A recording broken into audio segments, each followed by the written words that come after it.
One. What's going on, folks? Welcome to 34 Questions. Tonight, I have a very special guest. The homie Pauline, another blast from the past in the college days, is in the building. How you doing, Pauline? I'm great. How are you? I'm doing well. It's been a while, and I'm definitely happy to have you on. So thank you for being open to sharing your story.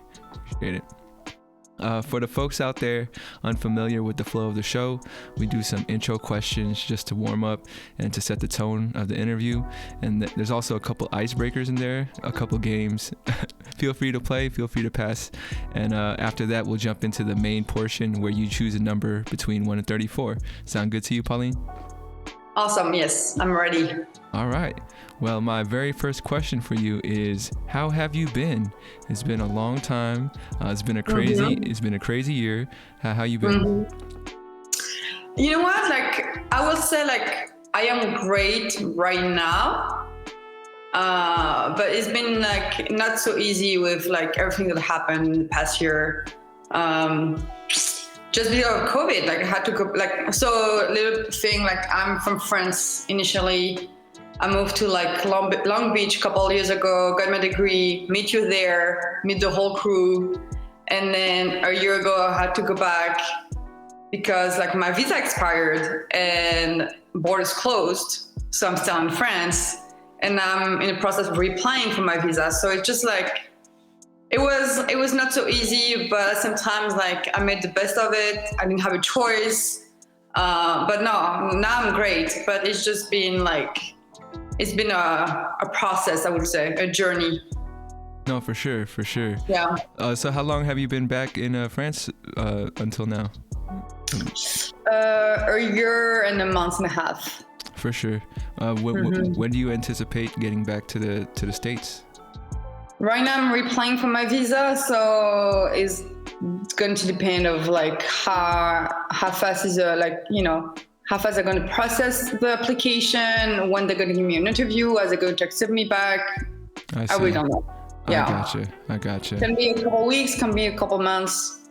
We'll see. Like that. It could, the range is pretty big. Okay. I'm pretty unaware about what's going on in the world sometimes. How's France handling, reopening, if they are, or if they're still kind of taking it slowly? How's it out there? So I think France did pretty well overall.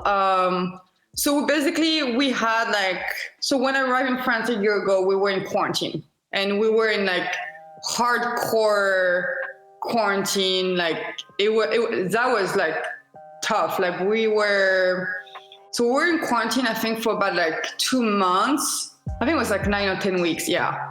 And it was the only store open was a grocery store, and we only could go out of the house for up to an hour and around 1 kilometer around the house, which is, I don't know, it's maybe kilometer in feet or miles. It's no worries. Half miles. Okay, let's say half a mile, right? Okay, half a mile around your house for up to an hour for 9 weeks. So yeah. So no driving around, and we I use that hour just to walk, just to take some fresh air. And I got stopped by the police a few times. And we had an affidavit with us. We had to have ID with us, and they would check, okay, where do you live? Okay, when did you leave your house? And okay, you still have 20 minutes to go back home. That was strict. But it allowed us to actually have 6 months last year of free everything. We could go out, bars were open, restaurants were open. So from mid-June to end of October, we were not in quarantine at all. Whoa. It was pretty good. Yes. Yeah. So we had a good summer. Everything pretty much was reopened except for theater and cinema. Actually, cinemas were open, but every show, concert and all that were all canceled. And clubs. So clubs haven't opened in more than a year. And then we had another quarantine in November for a month. And that was that was less strict. So they let us like work. They let us like, it was more lenient, I would say. It's just they learned more about COVID at the time. Like a year ago, they didn't have any clue of what was going on. Seriously, like they didn't know what it was. Like initially it was like, they're like, oh yeah, it's just a flu. And then like, oh, actually you can die from it. So, like they have no clue what was going on. So in November, it was like less strict, but it's still like 4 weeks. And since November though, we had a curfew. And the curfew is tough because we had to be back home by 7 p.m. for the last 6 months. So we had a quarantine in November. We were out of quarantine for about 4 months, but we had a curfew until 7 p.m. And then we had another quarantine in March, third wave, another quarantine. In April, sorry. And now we're out of it. Restaurants are reopening, but only in a patio setup, so outside. And then museum are reopening. They're like testing like concerts. So they do like concert tests, stuff like that. So, and June 9 will be, so now our curfew went from 7 p.m. to 9 p.m. and June 9 is going to be 11 p.m. curfew. And end of June, everything is going to be open. So it's just like, it's wave and different steps and yeah. Yeah, I got you. It's curfew stuff. That's definitely different from my experience here in San Francisco. Yeah, no, it's so different. Yeah. And so what they wanted to like stop kind of socializing because they realized that it's by socializing with your family, with your friends, that really you're catching COVID. So they're like, you can see your friend, but you can see them like during daylight and you can see them outside, but we don't want to invite each other at home and have dinner and just spread the virus, which really happened, but but like the vaccination is going well, and I think they did a pretty good job with what they knew. You know what I mean? Like it was new for the whole world. They did the best they can. Seriously, like I'm not gonna blame the government about what they did or what they didn't do. Like they had, it was something new, something they couldn't predict. They did the best they could. A lot of tough decisions, Yeah. Are you ready to get back to normal, or are you gonna be taking it slow? Oh no, yeah, I'm already back to. I feel like I'm back. Like I've been working. So it's just like easier, I think, to get back to like a normal life when you work. And right now I'm a salesperson, like. So it's kind of like I see a lot of people all day long, I have the mask on all the time, but it's just like being able to socialize. I think it's helpful. So, and right now I'm in a very touristy town. So we had a lot of tourists coming up, and as soon as the quarantine was over, a lot of people from France came to us. So we it just like, it's nice to see like everything reopening, and same with restaurant. Like now, like people, we have this thing with French people, like they love to sit outside and eat outside and drink outside. So it's just like nice to see people live again. So yeah. And the weather is great. So it's just like everything is coming together at the perfect time, I guess. For sure. Yeah, I remember the first time I had seen a bunch of people outside and like acting normal, and I just I yelled to them like, I'm happy to see you. To see you. Like seriously, like the day like the restaurant reopened, that was like just last week. Imagine like we're like Friday, so that was 10 days ago, Wednesday, and I was going to work in the morning, and I could see like restaurant already like setting up their like table and chairs outside, and people having coffee outside and just enjoying the sun. And I was like, big smile on my face, like, yeah, I'm going to work, but I'm so happy for you guys. You can enjoy it, and as soon as I can, I will, and I did. So yeah. For sure. Yeah. All right. Let's jump into a couple icebreakers. So this first one is a one-word spelling bee, and I know English is your second language, so just give it your best shot, and we'll see how it goes. Your word is going to be daiquiri. You know daiquiri? Daiquiri? Yeah, daiquiri, like the drink. Like a cocktail? Yeah, like a cocktail. Okay. All right, go for it. Okay. DAIQUIRI. but it might be a Y somewhere. You have one more chance. Okay. No. Okay, Daikari. Okay. I'll say Daikari. I'm sorry. I'm super surprised that you got the I in there, because a lot of people miss that one. But it's it's DAIQUIRI. Oh, yeah. Right. Yeah. I knew that actually. You know what? I knew it. So yeah. I should have done better. No worries. Thank you. But Thank I you like for a good trying. challenge. And then the other icebreaker is a riddle. Are you good with riddles? I will try my best. Okay, for sure. The riddle is, give me a second. Where'd it go? Okay. What comes once in a minute, twice in a moment, but never in 1,000 years? Once in a minute, twice in a moment, but never in 1,000 years. The little M. Oh, shit.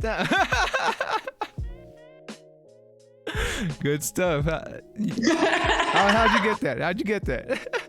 No, it's just like, it's riddle. Like, yeah, you have to think for like, yeah. I'll give you a clap for that one, because, riddles are always tough and no one knows how to think, but you got it like real quick. That's what's up. All right, for sure. Well, I think you're the first person to get that one, so congrats. Oh, really? Yeah. Nice. Like right off the bat too, not even thinking about it too much. But I think you're good at riddles. If you can see different sides of the question, then I think that's a good mark of someone that's good at riddles. Yeah, I think riddles, like you have to think outside the box, like right away. Like don't think of like the logic, like it's logic, but it's not logic. You know what I mean? Like it's. Yeah, you have to. Yeah. Yeah, no, you're right. Hey, you're the pro. All right. Well, now we're moving on to some more warm-up questions.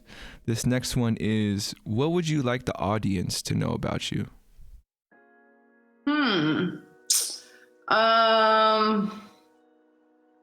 What? Okay. Well, I moved to the United States in 2010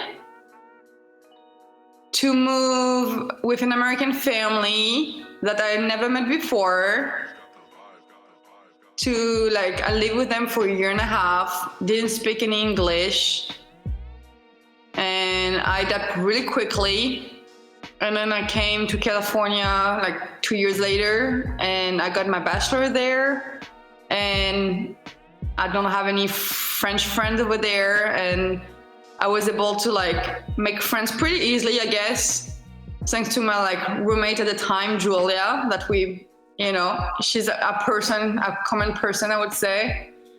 I guess like, and I enjoy my 20s. Like I've seen like so many people like put pressure on themselves like in the 20s, and what I thought I would do out of high school was completely different what I did. But what I did, I think, like at the time I didn't know that I did was kind of brave, but I think what I did was pretty brave, to leave my family and friends behind and go to a foreign country and live by myself and learn everything by myself and learn a new language. And yeah, so that's probably what I would like people to know, that as much as like I have an accent, and it's just like there's always a story behind people having an accent or being different.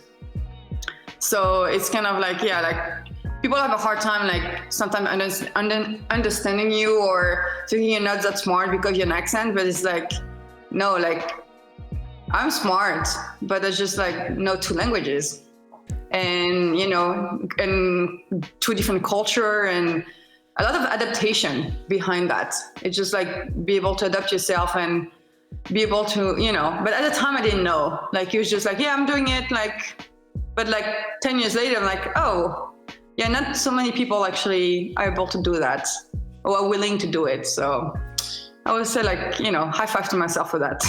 No, for sure. That's, I mean, I've never done it, and I don't know too many people who have, as far as like moving to a whole new country, jumping into their education system and trying to make it. I mean, we met in college. I mean, your parents did it. Yes, they did. Yeah. Yeah, and I mean, they uprooted their whole life to chase a dream, and Yeah. yeah. So, I mean, we met in college, and I don't know if you knew, but I'll tell you right now, I had no idea what I was doing in college. When you came, and did you already know what you were gonna do, and you felt pretty comfortable about, here I am, this is exactly what I'm gonna do, or did it take some time for you to kind of figure it out? Well, okay, so when I came to California to study, I was older than the average student. So I was already 24. And it's because I failed before. So when I was in France, actually, I tried to go to med school. So that was my goal. Oh, so I went there and I failed. So that's how the whole thing came about. It's just like I failed school in France. And because I didn't want my parents to keep spending money on me for college, which college in France is not expensive, but because I'm from a small town, I had to live in a different city. So they had to obviously pay for my apartment, my studio at the time, food and all that, So it's some cost. It's not American cost, but it's some cost.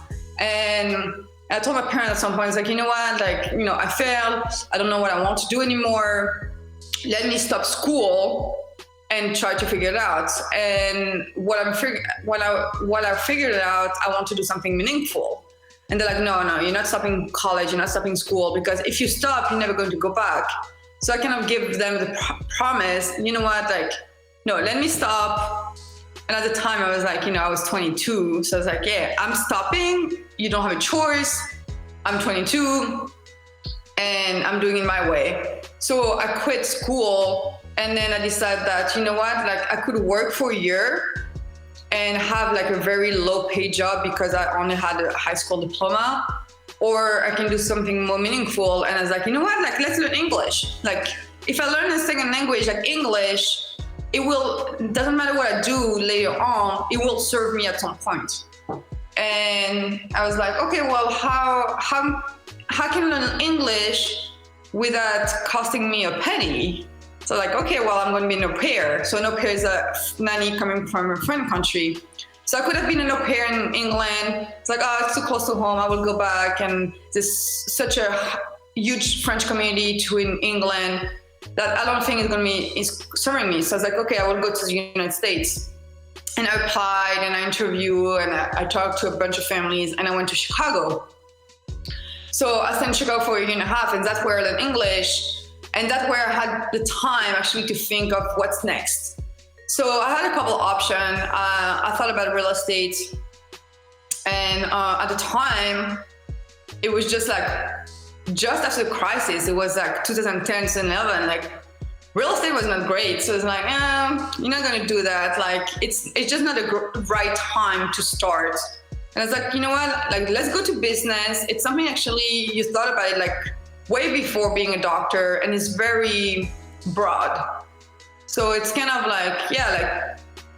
business, you can do so many things with that you will be able to figure out later what you actually do. The problem with me is I can do a bunch of things. I would be happy in doing a bunch of things. So I was like, yeah, let's do business. And initially I was like, oh, let's do international business. I'm French.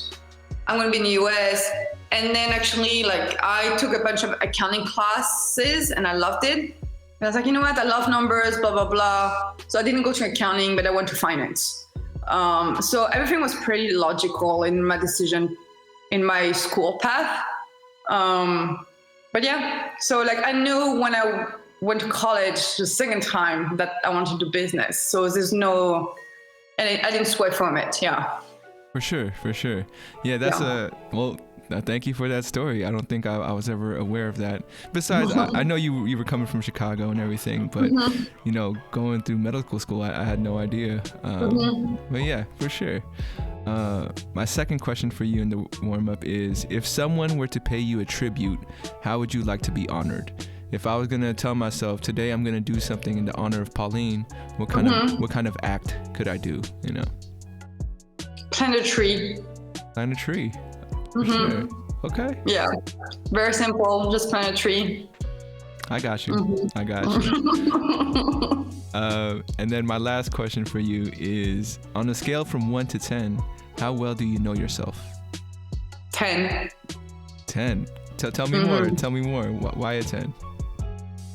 I think I'm very aware of like my qualities, but I'm very aware as well of my flaws. Like I might not show my flaws to people, but I'm aware of them. I mean, I'm almost 33. So I think when you pass your 25, like there's a lot of things that shift, a lot, like, and then it's just like you like just getting more aware of like who you are and what you want to do, what you not want to do, or who you want in your life and who you don't want in your life. So it's just like, yeah, I think I know myself pretty well. And I know my flaws very well. I know what they are. I don't show them to people. I don't express them aloud, but I know what they are. Yeah.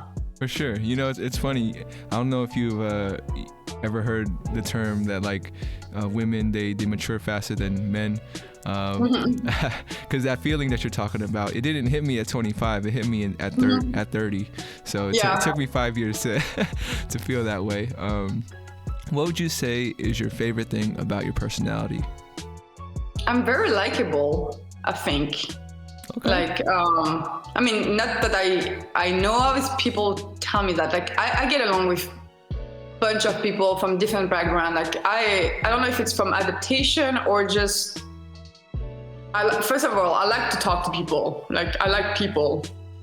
And I like to know about people's background and stories. Like, it's when you have a random meeting during a day and like you know about someone for like 5 minutes, like I'm happy about it. Like I'm not gonna shy away from a conversation with a stranger, not at all.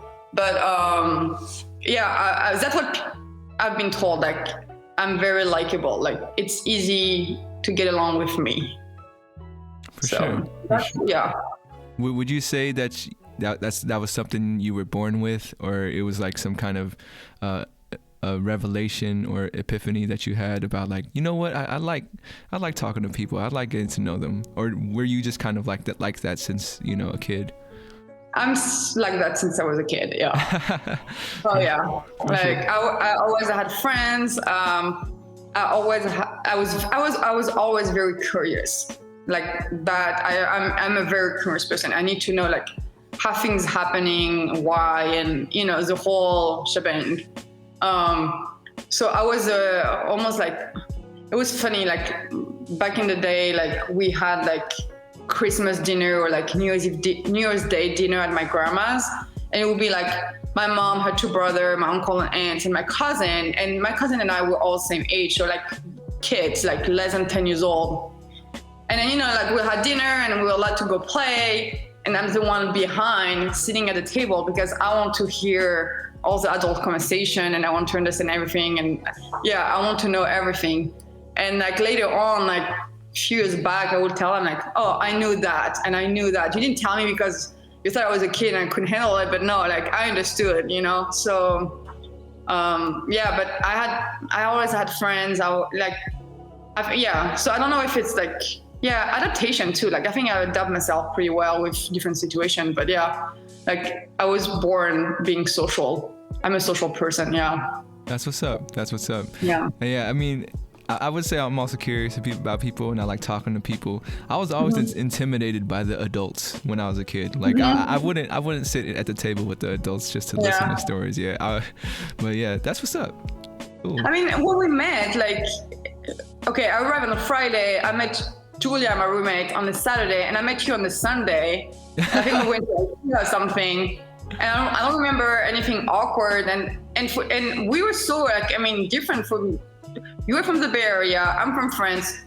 Julia is from the Bay as well, but we have totally different background. And I mean, our whole friend, like, I think it's so funny. Like, our whole group friend is so diverse in Long Beach, and I love that. Like, it's just, I'm always amazed when I see like people in SoCal like having people who look like them, or the same. And it's kind of, and we're like, how is it possible? Like, how can you have like people who look like you in SoCal when SoCal is so diverse and our group was like so diverse? Because, you know what I mean? Yeah. And we had a good time. Like, we had fun. No, for sure. Yeah. So it's just like, you know, it's just like I never feel like out of place. So it's kind of like, yeah, I would make conversation with pretty much anyone, really. Yeah, you know that the group that we had in Long Beach, you know, that was something special. You know, it had a lot of good chemistry, a lot of good harmony. And yeah, I think it just took everybody to bring that same kind of attitude and energy to the group. Like, we weren't closed off. There wasn't really drama between anybody, and you know, that was a good. I mean, yeah, I miss y'all. I miss everybody a part of it. I wish we could stay that age forever. You know. But all right, well, we made it to the main portion of the interview where you are going to start choosing numbers between 1 and 34. 3 levels. There's an easy, medium, hard. Where would you like to start? Okay, let's start with hard. Oh, okay. All right. Go ahead and give me your number. 27. 27. What's the difference between friends and best friends? Ooh, I know exactly who my best friends are, and it's just because like, okay, friendship takes time and work, like any relationship. And I think between friends and best friend is like you are willing to put the work with your best friends. I know my best friends since we were 4. So it's been almost 30 years. And it took some work. So initially, obviously, you're in the school, in the same class, blah, blah, blah. And we had a fallout when we were 15. And it took like us to put aside like our ego to get back together. And it happened when I was 20. So for 5 years. And that 5 years I was in high school, I mean, some other friends, but I knew something was missing though. Like, it's so funny. Like I had a good time in high school, but something was missing. I knew something was missing. And at some point we put our ego aside, we would start to talk about again, and it just clicked again, and it still clicked. And as the kids, like I'm the aunt to the kids, you know what I mean? Like, we had this group chat where we talk to each other almost every day. Like, it's, so that's where I know like who my best friends are. Another thing too is like I have another best friend I don't talk to often, but he's in my life. Doesn't matter if I don't talk to him for like 3 months, 4 months, he's in my life. Like, I know he's there, and I'm fine with that. You know what I mean? So friends, I think with all, like, that's where like I know who my best friends are. And it's just like with other people like that I'm friends with, like, and I'm not talking to them for a while. It's fine, because if I see them again, I will be very happy to see them. But it's not like I'm thinking about them all the time. But my best friend, like I know everything, and I need to know they're okay, and you know, like they pain, I'm more pain, I guess. Because one of my best friends like lost her mom like a couple of years ago, and that was like heartbreaking. And you know, it's stuff like you go through, and I don't know, maybe degree of loves, I don't know. It's just like I know they will be in my life like forever, like no question asked. Like, it's not, I mean, we've made it 30 years, so you know, like when I see me retired, like I see them, you know what I mean? No, for sure. Yeah. I think you did something that is, I think, rare. I don't think too many people do it. You reconciled after falling out, and you said you put aside you guys had to put aside your egos. But yeah, like how did that come about? Was it like, did you reach out? Did they reach out, or was it? So we are 4 girls in that group, okay, and one of them is my cousin, like first degree cousin, okay. So we had a fallout when we were 15, just before we went from middle school to high school, and we went to different high school. The fallout, I don't even know what it was about. I'm going to be serious about, like, stupid, like I can tell you that. So my first degree cousin and I, we didn't speak for 2 years, and even we see each other, we didn't speak, okay? And 2 years later, we had, I think it was her brother's birthday, whatever. We were 16, 17. Yeah, 17 probably. And we started drinking. And my parents were there. Like in France, it's okay to drink at 17. Just, you know. I got you. So we were drinking, and then that's kind of like, I think I went camping the same island. She went camping like 10 days before, and we ignore each other. That was super weird. And so I kind of call her out on that, because I was with other friends, and I call her out. It's like, you know what? Like, it was not great. Like, I don't care if we don't say hi, but like, just like make fun of me or whatever, like not cool. And she's like, well, we didn't make fun of you, blah, blah, blah. And it's kind of like, we went there where we realized basically it was stupid. And then she's like, you know what? Like, do you want to, I'm going to meet the girls tomorrow at the beach. Do you want to come and talk? So we were 17 at the time. I was like, yeah, okay, let's do it. So I went there and we talked, but it didn't like reconnect us. It was kind of like, okay, yeah, like we're in a talking term, but we were not friends. And then 3 years later, so my cousin and I, at that point though, we kind of like reconnect. At least we were in talking terms during family reunion, all this shit. And then, yeah, I was 20, and then we had another family reunion. And she's like, hey, you know what? Like, I'm going to the bar. And like after that, it was probably 11 p.m. Like, I'm going to meet the girls, come. And for whatever reason, I went there, and it was like nothing ever happened. It was so weird, because 3 years later, before we tried and we talked and we were civil, but we didn't click. And that night we clicked. And after that, we never, you know, leave to the side, I guess. And except when I went I left home to go to Chicago for a year, and that's there a year and a half. And that's when I was worried, because like, okay, I'm leaving again. We have obviously like technology at the time, Skype and Messenger and all of that help, but how's it going to be when I'm coming home? Because as our version was going to be different. And actually at the time I had one of my friends picking me up from the airport 5 hours from my house and driving me home. And then we saw each other, and in the car for 5 hours after not seeing each other for a year and a half, we talked nonstop. But not about like, how have you been for the past year and a half? No, we know, because we talked to each other. It's just like we never left. And I was like, okay, so now I can leave whenever I want or wherever I want. And that connection is always going to be there. And it's just like awesome. You know what I mean? But at the time, like you have to, I mean, with people you love, like you have to put your ego aside, whatever is family, friends, or like boyfriend, girlfriend, whatever, when people matter and when they're worth it. Yeah. For sure. Yeah. This is one of the other questions in the thing, but I just want to ask you, since you're bringing it up, but how do you define ego, for you? I mean, ego comes with pride. I think it's kind of like they're linked to each other. It's kind of like, well, I did nothing wrong, so I'm not going to apologize. And on the other side, they're going to be the same. And actually, there was nothing to apologize for. In my situation, for sure. Like, I mean, we didn't even know where we fought. I know it was stupid because I don't remember it.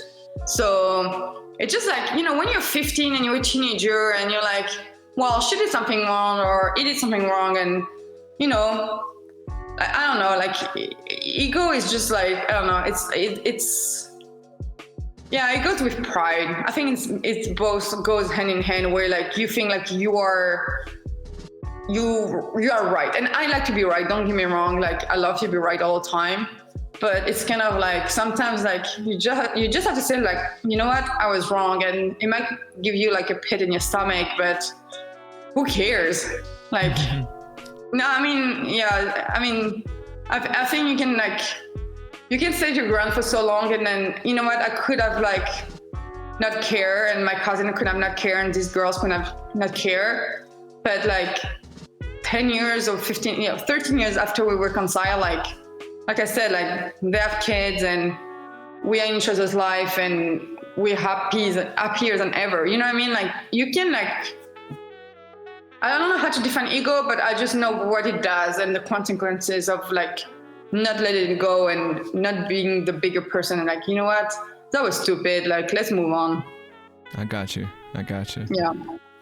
Go ahead and throw me another number. 6. 6. What can bring tears to your eyes? Nothing much. Nothing much. Okay. Yeah. For sure. You're strong. Okay, so you know what? When some people like important died, I would think about like Kobe. Really? Okay. And I'm not a basketball fan. I'm not a Lakers fan. I'm not like, I was not even a Kobe fan.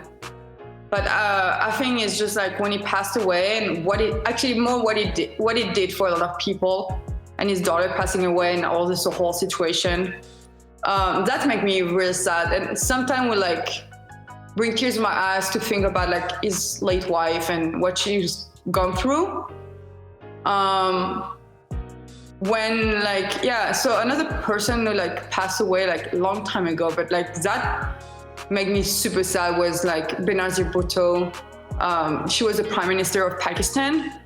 And because of what she did for the country, and when someone like that passed away, like it is that, you know, or like conflicts, like the Palestinian and Israeli conflict, that will, but like other than that, like I'm not gonna tear on a movie or something like that, but like more like, I don't know, no, you know, situation, like a whole situation where like it's just sad. Yeah. Yeah, I think I'm one of those people that's more likely to cry in a movie or a TV show or something than in real life in situations. I don't know why, but that's just me. But for sure, I'm gonna throw you a curveball right now. Okay. And this is a fill in the blank question. Okay. And it for you, it is I'm too young to blank. I'm too young to. Oh, I'm too young. I'm too young to slow down. How do you mean? I think like we are a generation that I'm not gonna speak for my generation, it would be stupid. I have like ambition. Obviously I'm a little stuck right now, but I have like goals and I want to accomplish them, and I'm working toward them. It's not the time for me to just like sit back and watch. And actually the world is moving fast, and yeah, I can't sit back and watch. I have to have, you know, moving forward. And I'm not at a point in my career or anywhere that, yeah, I want to sit back and watch. Maybe in like 10 years, 15 years, maybe I will be tired, but I'm not tired yet. I mean, I'm just starting. So yeah, too young to slow down. For sure. I am curious. I don't think I've ever got to ask you, but what's your vision? Like, you know, what are you kind of striving for, and what are you ambitious about? Well, I started my own company 3 years ago, and my visa situation and COVID and all that kind of slowed everything down, especially being in another country. But as soon as I'm back to the US, like starting from the ground again and putting the work, and I'm in financial advising. And from what I've seen and what I've seen and what I learned from like working with a bunch of people is like how financially uneducated they are, and the way Americans see the finance in general and how they manage their money is really hard to watch, really. So I mean, it is really hard to watch because, I mean, a lot of them have a good income compared to a lot of different countries, and the ways they spend the money is kind of like crappy and sad because a lot of debt happening. Like it's just like, yeah, I think I can bring something to the table where I I mean, usually when I see someone, a client, and it doesn't matter if they become a client or not, like it's not the point. Like at least they got something out of it where like they got educated about, and I hope they manage their finance better. Like, I don't know, my mom was an accountant, so I guess I was financially educated in a way that, you know what, you make money, but you save money, like super important. So that one. And then for sure, after that, I want to invest in environments, whole kind of related field, whether it's like building construction, like that. Anyway, like it's kind of like putting all my pet peeves and what's make me angry and what's, you know, make me mad, and kind of like what can I do about it. So probably at some point it's kind of like be able to invest or help or build sustainable home in the US. Because it's, when I see like Joe Biden wanted to invest is like offshore, like wind, how do you call it, a windmill or something like that, where like, yeah, like you want to have green energy, but what about like Americans spending so much money on energy, or like spending energy so much? Like, how come everybody has AC in LA? Let's talk about LA, just LA. What do you mean you have AC blasting out like all the time? What do you mean you don't have like solar panel on every houses that exist in SoCal? Because your wall is so thin? Like, have you seen a wall in like a SoCal house? Doesn't matter if you have a cheap house or a freaking, I work for a lot of people who had money as a nanny. They could have $1.5 million like house. The house was crappy. Like the wall was so thin, and you know, you have to blast the heat in the winter and you have to blast the AC in the summer. And it's like, how come you're spending so much money on your house and the house is not in proper build? That pissed me off.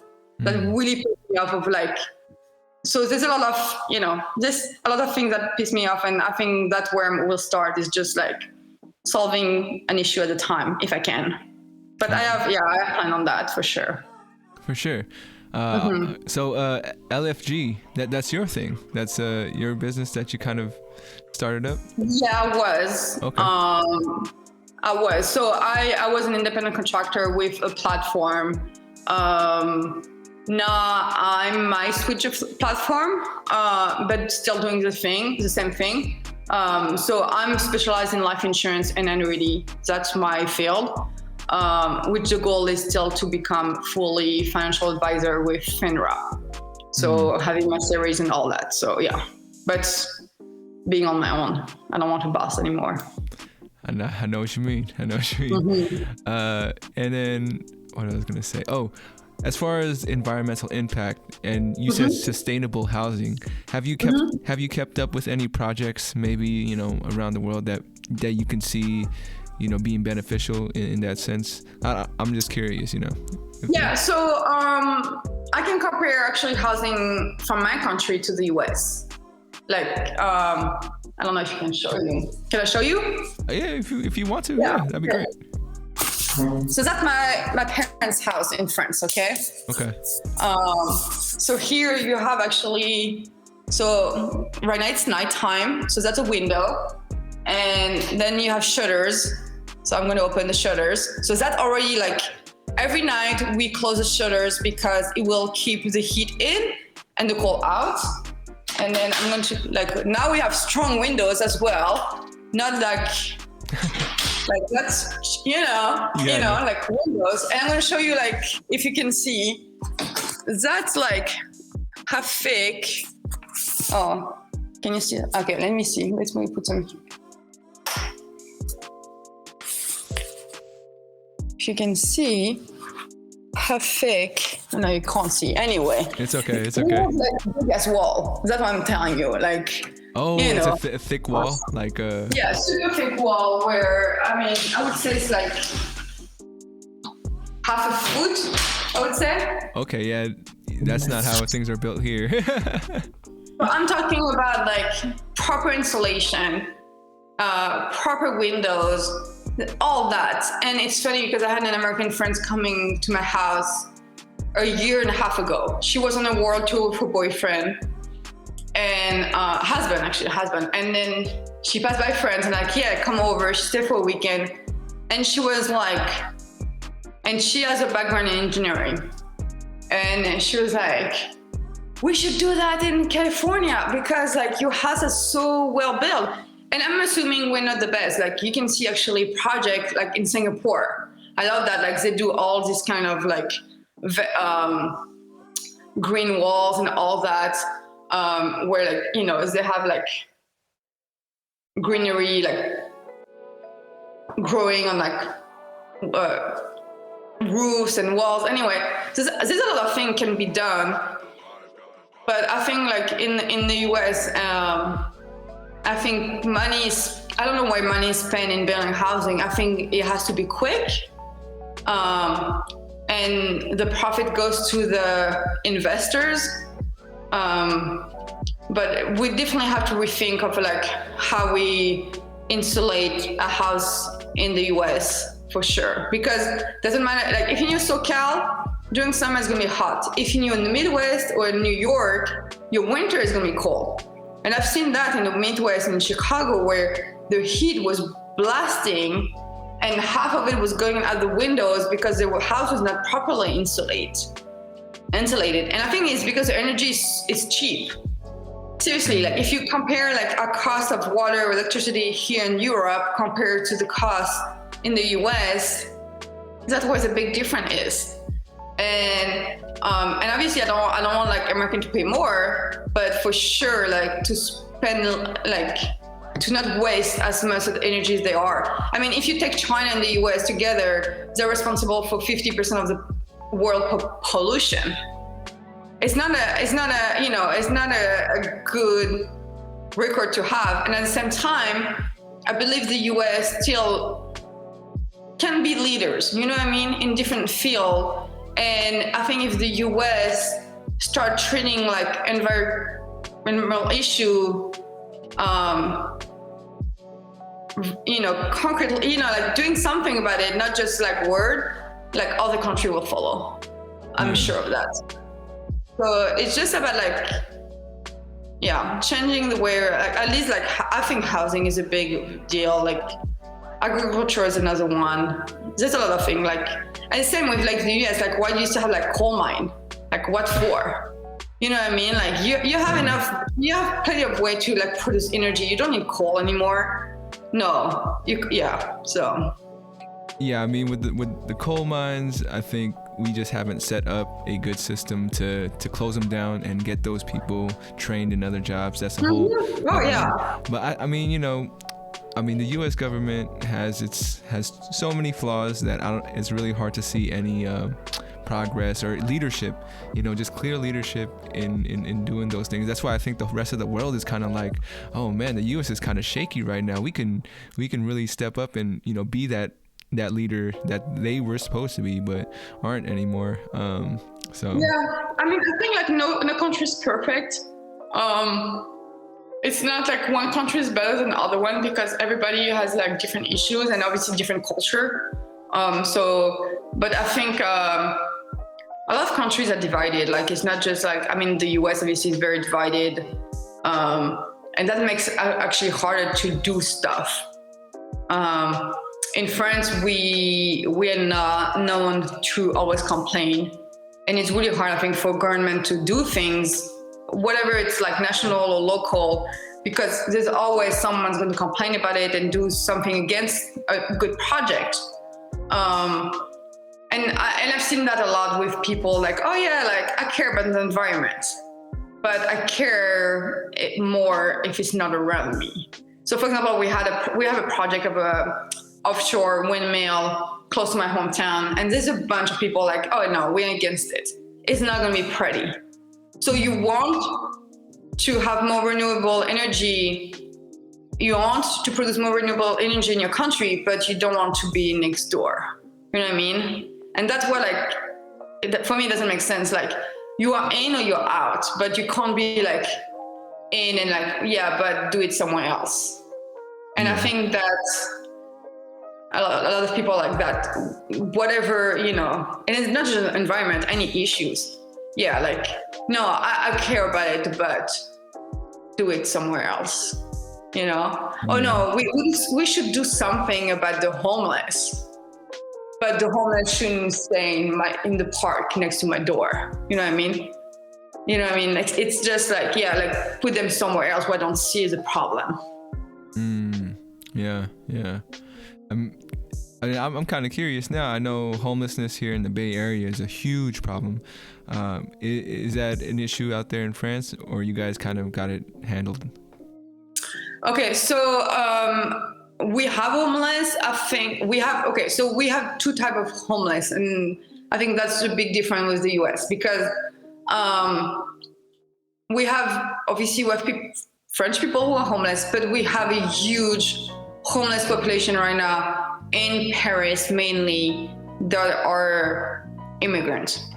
They're usually immigrants from Africa who actually seeking or want to seek asylum. So in the meantime, unfortunately, they're homeless because they came. So usually they arrive at the border in Greece. So background, we don't have any border in France. The border is at the European border. So usually they come from Turkey.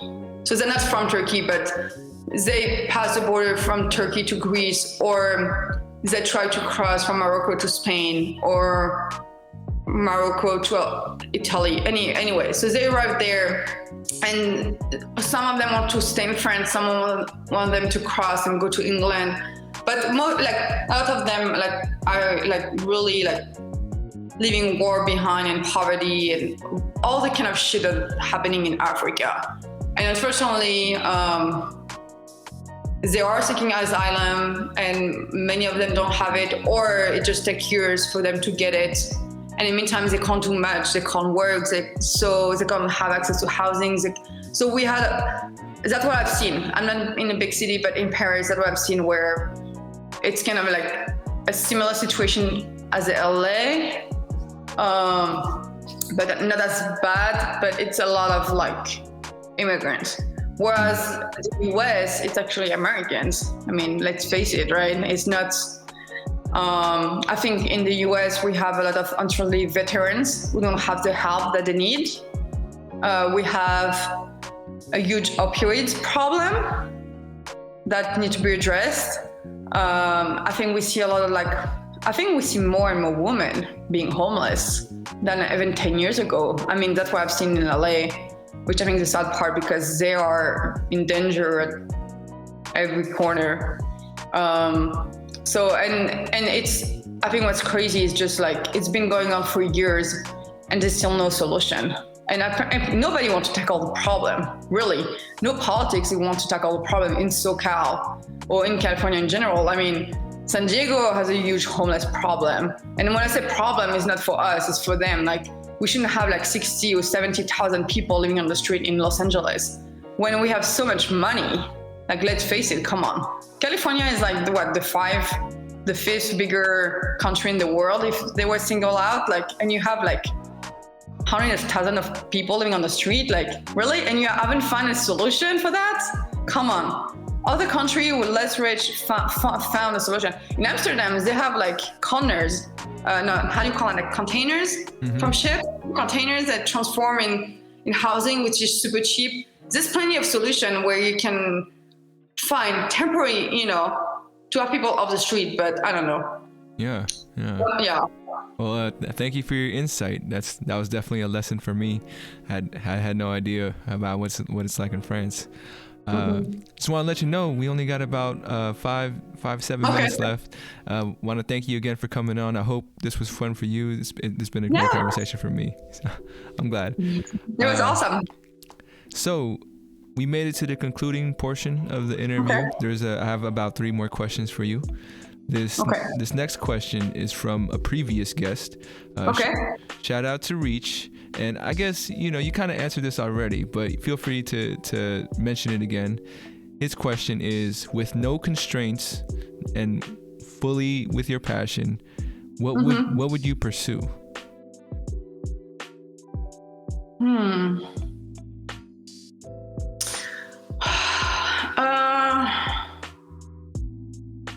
Politics, maybe. Really? Okay. Mm-hmm. Man, that's a hard one to go through. But I mean, since you're adaptable and you can talk to people, that could be a good route. But again, like without restraint, without anything, and sometimes that's the thing. Like, I think what's hard with politics is like you see people who want to do good, and I think they arrive in this inner circle where you just have to fight in and out, like every day, you know what I mean? Like they have to all the time, and I don't know if there's a way to change the way politics are done. You know what I mean? We have a younger generation though. Like I think we have a couple of people like went to Congress and at least in the US who are changing things. It's gonna take some time.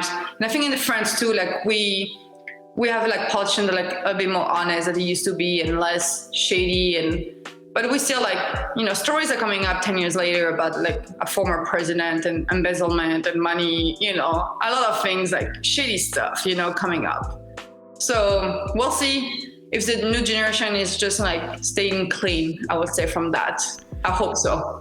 It's so tough because I think, a lot of government systems have been established for so long, and the longer it's been around, the harder it is kind of like to change things.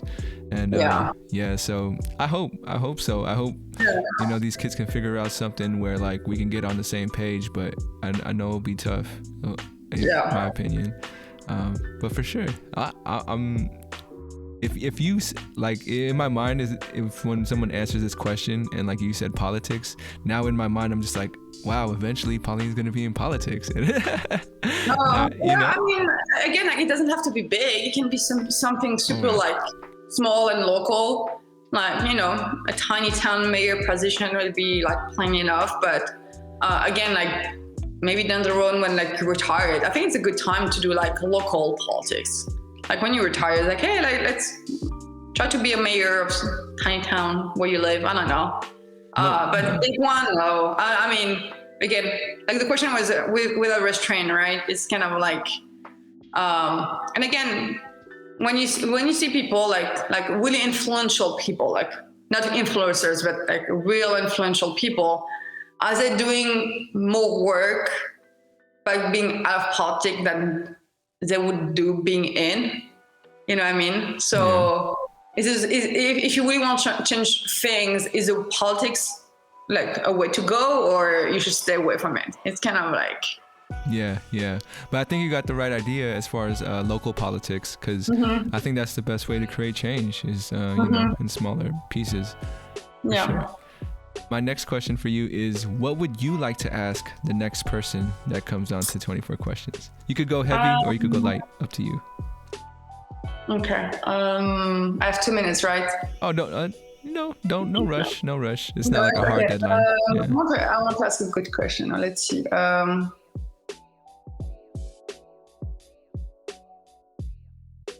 Where do they see themselves in 10 years? Okay. 10 years. I gotcha.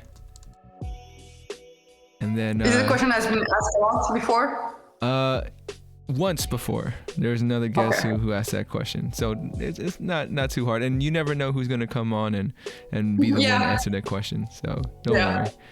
And then my very last question for you, the question that ties everything together, is what would you like your descendants to know about you? 500 years from now, they're watching this video. What would you say to them?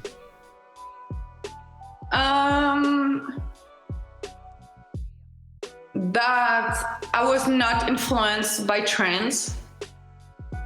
That I was kind.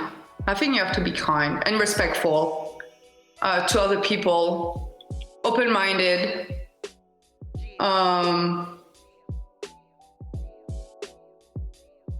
And I did my best to, open-minded, respectful, kind.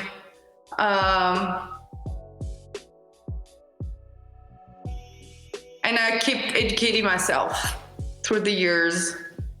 And hopefully I did more good than bad. I mean, I didn't do bad stuff, so, but yeah. For sure. Yeah. Any last things you want to add or say before we head out of here? I want to say congratulations to you for starting your show. I think like anybody who starts something new, and I think it's amazing what you were doing. Really proud of the man you're becoming, because I mean, we know each other for a while now, even if we like not close, but we know each other for a while. And I think like it can be lonely to start something like that. Any type of like entrepreneurship can be lonely, and not many people are going to understand and not understand what you're going through. But like, I think what you're doing is great, and keep going and keep doing it. And I think it's like the format is great. It was so fun.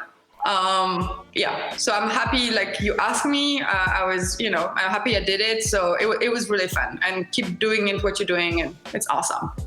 Thank you, Pauline. Yeah, you said not many people understand, but I'm glad that you can understand, just trying to be an entrepreneur yourself. So thank you for the support. Thank you for the kind words. And yeah, I mean, I think this is going to be the thing for me as far as like what I'm going to try to be doing for the rest of my life. So we'll see where it goes. But yeah, I want to thank you again for stopping by. I want to thank all the folks out there for listening or checking it out on YouTube. Much love to you guys as well. And yeah, remember to always reach out, reach forward. As always, much love. And we'll catch you guys next time on the next episode of 34 Questions.